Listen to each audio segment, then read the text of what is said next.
This is the S&P 500 one-day reading for March 17th, 2023. It's currently February 3rd, 2023, 5:20 p.m. Eastern Time.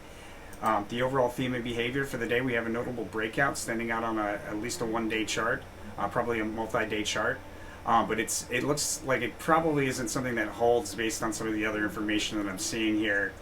Behavior on the highest high, we have three crisscrosses back and forth through the same price level, confirming a bullish trend. One cross up, a cross down, and then a cross back up. And then behavior around the lowest low, we have a decline through multiple support levels. Behavior throughout the day nullifies the lowest low. So my sense is that the lowest low is probably here first thing in the morning. The love card is also important. It has extra prominence because when we look at the 1 month, we have the love card for the 17th, so it appears on the day, giving it extra prominence. It's also highly correlated here. So we should go from like this. There's most likely like a gap down in the pre-market and then multiple false bottoms or multiple false tops. It's kind of hard to determine based on what I'm seeing here. But there's a trade opportunity right around the open. So like we move higher through resistance. There's a new local high there. So on a one-day chart kind of scale, this will be the newest high thus far. There we create like a peak or crest that will stand out on the one day, and then we decline pretty hard there in the first half hour off of that peak or crest. That's where there's a breakout as well.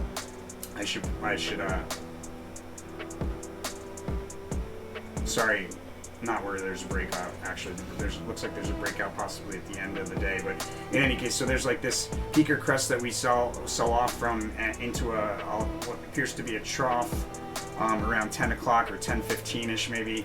And then there's then there's a notable move to the upside, and we break through an important price level and establish support at a higher level somewhere around 10:45ish. We rotate sideways along that key support for a bit, and then there's a move higher through resistance, followed by staying above it briefly and a breakdown through that same price level shortly thereafter with a full retracement from where that move higher started, making like a capital A in English language. And then we have this Fool card, which, guys, I noticed something interesting about the Fool card I'll get into in just a minute, but there's notable decline through a support level we already broke through. There's erratic behavior into the end of the day. Erratic behavior like back and forth through the same price level with at least one sharp drop there and a crest that we revisit that was recently a past opportunity.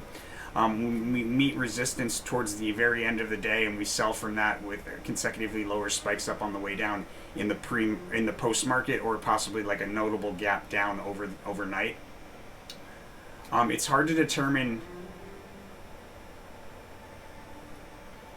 There's a high correlator at the end of the day as well. So my sense is that we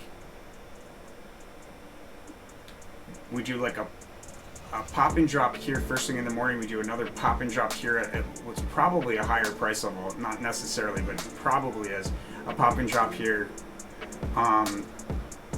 And then it looks like we may come back to a high, like out of an important trough in the last hour. We may come back to another day's high when we hit a resistance level that will rally pretty notably out of a trough here in the last hour along a diagonal trend line. And then again, notable drop overnight with an open lower in the pre-market, at least breaking through a support level that we recently broke through once before. Now, as far as that Fool card is concerned, I see the Fool card here. We see the Fool card nullified on the 20th. See the Fool card here on the 17th. See the Fool card here on the 16th. We see the Fool card here on the 15th. We see the Fool card here. Where is it? It's not here on the, but it is. Oh, you know what it is? On the 1 month.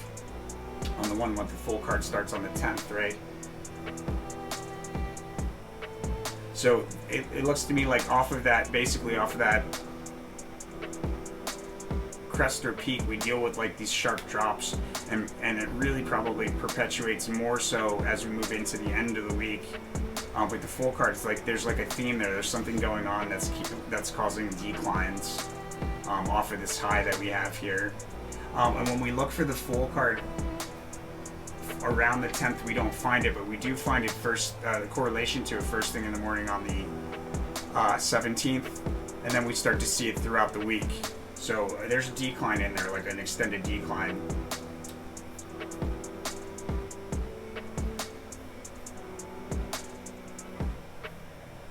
And that's the S&P 500 for March 17th, 2023. Let me know what you think by hitting that like button. Don't forget to subscribe. Most importantly, when you send that 5% back to the channel, you can do so here, PayPal, Cash App. Make sure you're also matching that 5% you're sending back to the channel with the 5% you're paying forward. Somebody needs it, doesn't see it coming. You know, maybe find a way to get it to them without them even knowing it came from you. That's the best kind of good deed, and that will perpetuate itself, not just in your universe, but in all the universes that intersect. So with that said, guys, make sure you follow the rule of karma, or the universe will not allow you to continue profiting from this information.